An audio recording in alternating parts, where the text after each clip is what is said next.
I'm going to show you how you can download and play CloverPit in just a few steps. So if you find this video helpful, don't forget to subscribe and like it. So we have been waiting for this game for some months, and if you want to start playing it, all you need to do is go to Steam and right here just search for CloverPit.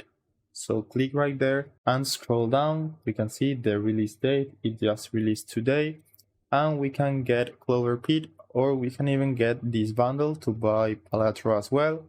But for this case, let's say we only want CloverPit. Click this button to add it to your cart and view my cart. Now you need to continue to the payment and choose the payment method you want to use. In my case, I have some wallet balance on my Steam account, so just scroll down, click this checkbox and purchase. Now we can install the content and choose the drive where you want to install this game.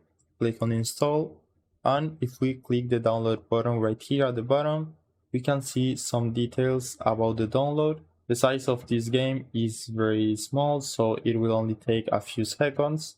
Let's wait for the game to download, and now we can go to our collections right here and search for the game, and we can just click on play and start playing. So that's it. I hope it was helpful and thanks for watching.